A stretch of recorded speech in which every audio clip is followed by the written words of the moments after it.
Wena usihlele from verse 1 to verse 7.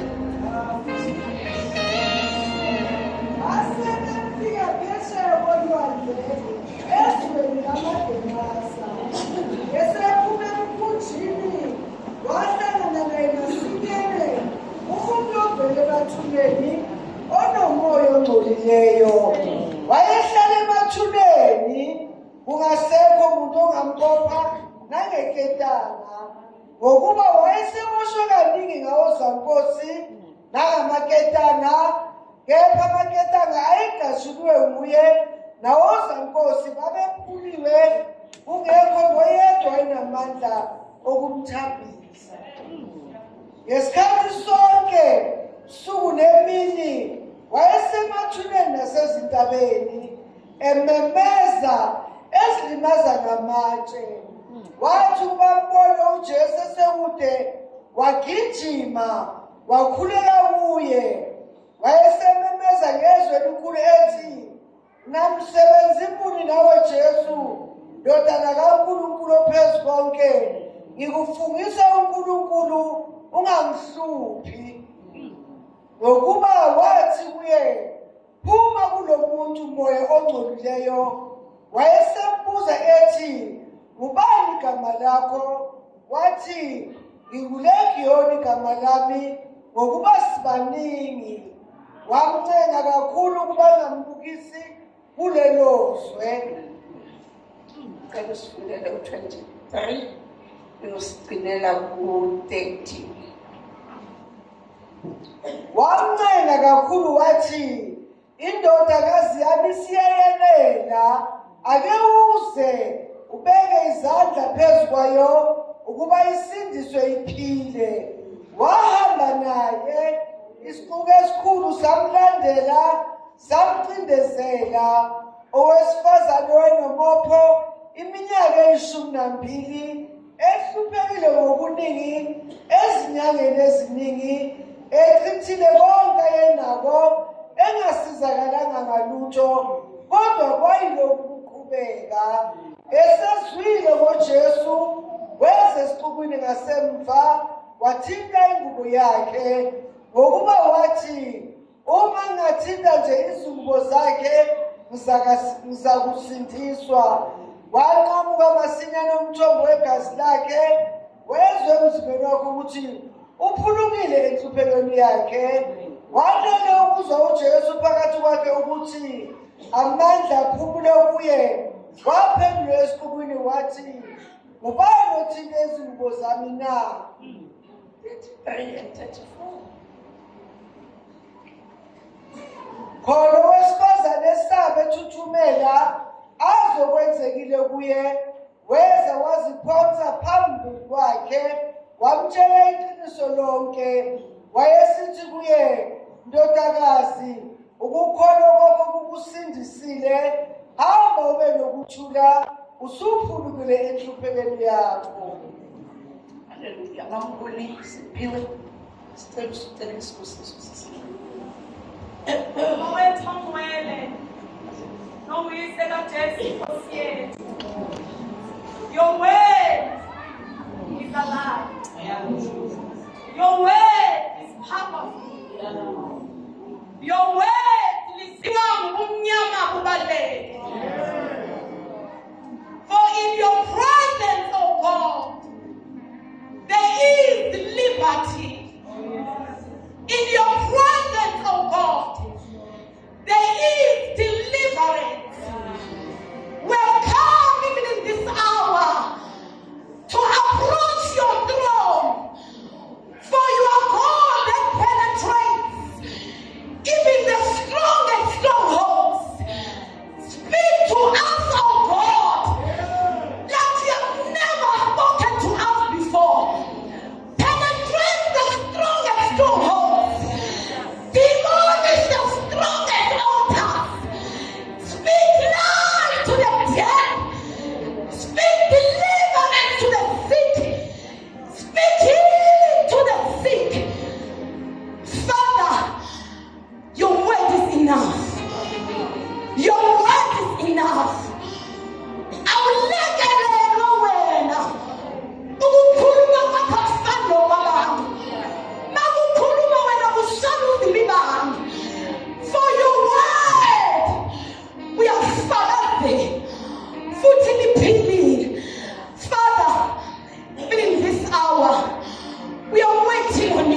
Naikasat.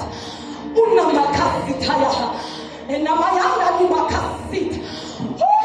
This is the holy ground, oh God. Speak as you like. Move as you please. In the mighty name of Jesus. Thank you, Lord.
It's after uJesu ebekade asemkhunjini ahleli nabafundi bakhe.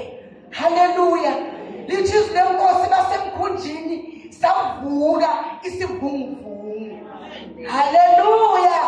Savuka isivunguvungu uJesu ekhona. Lithi iBhayibheli ubelele esithuleni. Ngiyacabanga ukuthi ubesizwe isivunguvungu. Kodwa ubelide abantu abazosuka from their comfort zone bazobika kuye.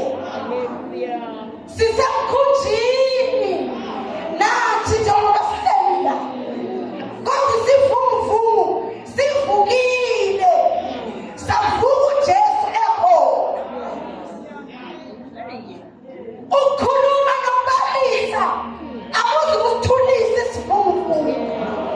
Kodwa uJesu linde abantu abazohlupha baye kuye bayomvusa. Hallelujah. Lithi sekwenzekile konke lokho. Lithi uJesu uqhubeka emkhumbini isivunguvungu sesithulile. Bathe bangawela ngaphesheya. Lithi inkosi wahlangabezwa yindoda ekholwa ngamadimoni. Uma ulifundisa lenkosi lithi kwakwenziwe konke kuye. Abantu sebaze badivaphile. Lithi lenkosi wahamba wayohlala emathuneni. Umuntu ophilayo wayohlala emathuneni. Emathuneni kunezidumbu ezibonile ziyanuka. Emathuneni kunezimpumu ziyaphethuka. Emathuneni kuhlala izitaphele beyithemba ukuthi angeke ziphinde zilunge. Hallelujah. Lithi ubefasiwe. Lithi iBhayibheli usuku namini ubelokhu ezilimaza. Kunezimo esingena kuzo sigcina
lento ehlele emathuneni bese ithethwa njenge-outcast. Hallelujah. Kodwa ngoba wena uyalelwa sizidalwa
nejeni yakhe uhlangana noJairos.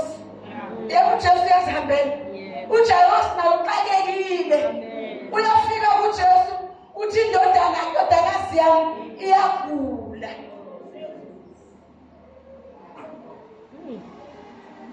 Lesikhathi uJesu ayaJairos ayophikisa indodakazi kaJairos egulayo. Awuthusho owesifazane onomoya hlele emathuneni ndawoni nganathemba uyaguleka ndodakazi yakhe yafa nawe omunye naye une-issue of blood. Haleluya. Lithi iBhayibheli uthe angezwa ukuthi nangu uJesu wathi kuye akasikezwa muntu bese umbuzo uyavela uthi wena uthini kuwe. Wakhuluma ngoqobo lwakhe. Number one, uma uhamba kule jeni yena abantu besifazane according to imithetho yakhona awufanelanga uhlangane nabantu. Uyacabanga ukuthi uhlala ku-quarantine ukuze kube nini? Sikuphethe isimo siyakudla. Lithi iBhayibheli lesifazane ubesamoshile konke nanako. Kushithi nangcebo yakhe yayiphelile. Ithemba laphelile. Akade fanele uhlala yedwa. Akukho nomuntu omkhuthazayo ukuthi kuzolunga. Kunezinye izimo esingena kuzo abantu they won't understand. Kodwa sifuna wena wewe uNkulunkulu. Hleli vele ngahlangana nabantu. Izolo sithe wesifazane ngenxa yesimo sakho ukuthi uyisiphini according to amagama abantu ubengafanelanga uhamba nabantu ngoba iligama lakhe lilibi. Namhlanje ngicela nowesifazane isolation naye. People they will isolate you ngenxa ye-issue yempilo yakho.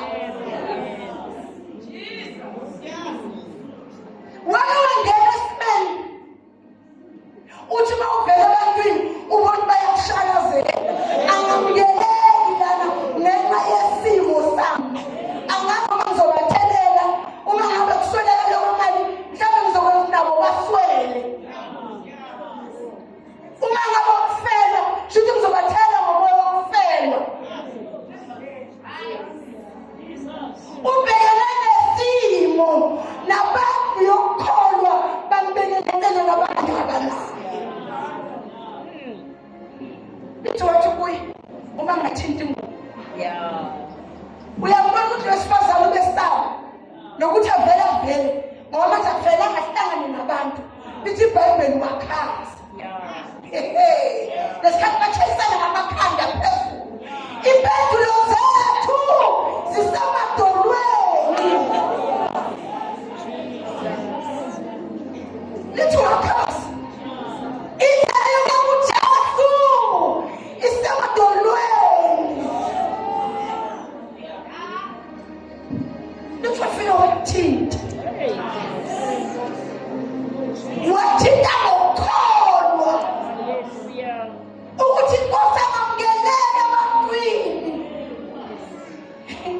Isimo engikuso sesidonsa isikhathi eside kakhulu. Lendlela makukhona samba kuyo, abanye bangena 3 days, abanye bangena 5 days, abanye bangena 7. Kodwa lo wangena 12 years. Asazi simobhelene naso. Usidonsa isikhathi esingakanani. Kodwa kusho ukuthi uJesu angeke kuphendula.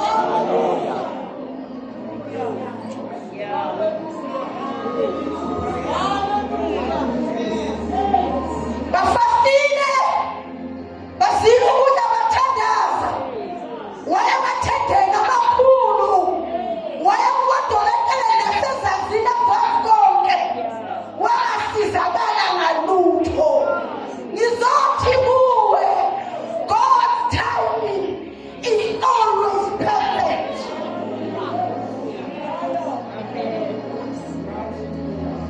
Lesikhathi busy nowesifazane indodakazi yafa. Ichapter yokuvuswa kwezinto ezingenathemba.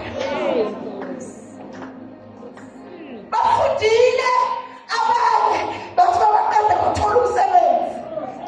Uwafunda uwaqeda awukawuthola ukuze kube namhlanje. God's timing is always perfect. Lalela, uyagula uLazarus. Lithi iBhayibheli bayamtshela uJesu. Number 1, uLazarus ungumhlobo kaJesu. Yabona umhlobo wakho. Ulindele ukuthi mangithi everyone abesela khona. Ngoba uJesu lithi bekathi makahamba njalo aphambukele khona. Bamenzele ukudla, bamenzele konke. Isimo sesibhekene nabo uJesu uyadileya. Bathula umuntu ukuthi uJesu lalela lokugula akusiko kokufa. Kodwa ukuthi indodana yomuntu izokhazimulisa. Lesi simo sakho asisakho uzoqeda. Lesi simo sakho asisakho uzokubulala. Kodwa uJesu ufuna ukukhazimula ngawe.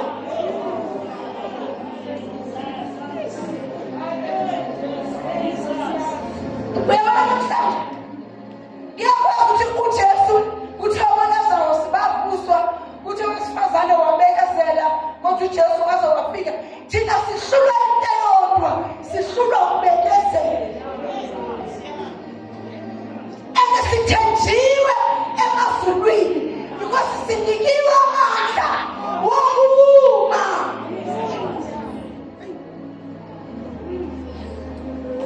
Siyophi njengoba sihlelile umuntu noluthi kiniso baningi kaba bophali bona bafuni ukuzothola ibhasana. Bahleli phansi babanjwe yi-pride. Bahleli phansi babanjwe amahlobo wokuthi abantu bazothini. Ngizothi kuwe sesibuyele emakhaya, ungahlali uzufe, ikhona uphenduka.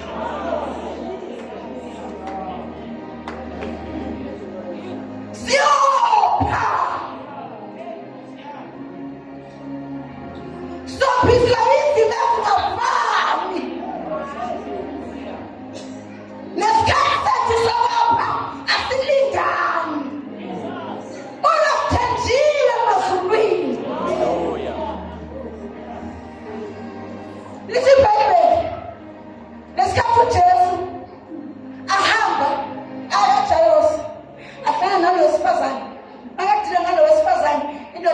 yazi.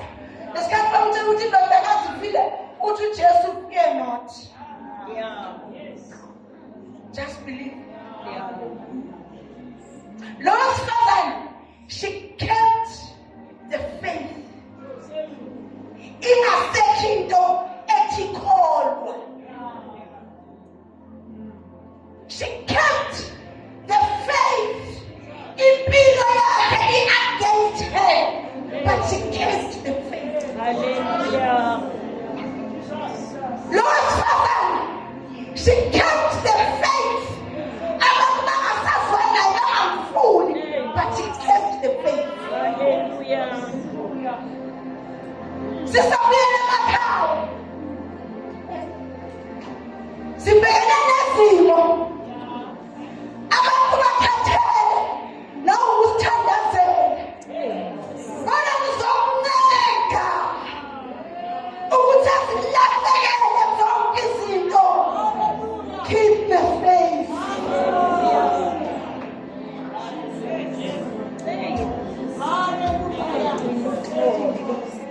Ukholo lwakhe yini lenza ukuthi adonse amandla kuJesu.